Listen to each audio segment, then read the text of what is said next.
Nagar market committee స్థలంలో ఈరోజు వడ్ల కొనుగోలు కేంద్రాన్ని ప్రారంభించుకోవడం జరిగింది. మెప్మా నవభారత్ మహిళా సంఘం తరఫున ఒక కేంద్రము, అలాగే పిఎస్సిఎస్ మహబూబ్ నగర్ రూరల్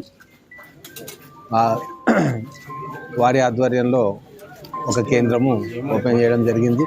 గతంలో మక్కల కొనుగోలు కేంద్రాన్ని కూడా ఇక్కడ ఓపెన్ చేసుకున్నాం. నడుస్తూ ఉంది. దాని ద్వారా కూడా చుట్టుముట్టు ప్రాంతాల్లో రైతులు కూడా మొక్కలను ఇక్కడ తీసుకొస్తూ ఉన్నారు. ఈ ప్రాంతంలో ఆరబెట్టుకోవడానికి కూడా స్థలం ఉంది, వసతులు ఉన్నాయి. కాబట్టి ఈ చుట్టుముట్టు గ్రామాల ప్రజలందరూ కూడా ఇడికే రావాలని చెప్పి కోరుకుంటా ఉన్నారు. అందుకే ఇక్కడ 2 కొనుగోలు కేంద్రాలను మనం ప్రారంభించుకోవడం జరిగింది. ఈ ప్రభుత్వం వచ్చిన తర్వాత వడ్ల కొనుగోలు గతం కంటే కూడా ఎక్కువ కేంద్రాలను ఓపెన్ చేసుకోవడం జరిగింది.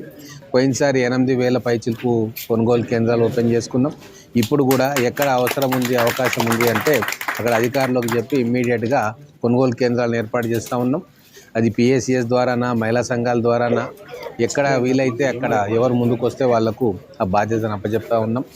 అలాగే రాబోయే రోజుల్లో కూడా 80 లక్షల మెట్రిక్ టన్నుల గింజలను కొనాలని చెప్పి నిర్ణయం తీసుకున్నాం. కేంద్ర ప్రభుత్వం అందులో కొద్దిగా సహకరిస్తూ ఉంది. మిగతాదంతా కూడా రాష్ట్ర ప్రభుత్వం ద్వారానే కొనుగోలు చేయాలని చెప్పి మా ఉత్తమ్ కుమార్ రెడ్డి గారు కూడా చెప్పడం జరిగింది. కాబట్టి రైతులు ఎక్కడ ఉన్నా ఇక్కడికి తీసుకొస్తే ఖచ్చితంగా 3-4 రోజులలో డబ్బు కూడా దాంట్లో పడుతుంది. అలాగే బోనస్ కూడా ఒకటి గతంలో అనౌన్స్ చేయడం జరిగింది. అది ఖచ్చితంగా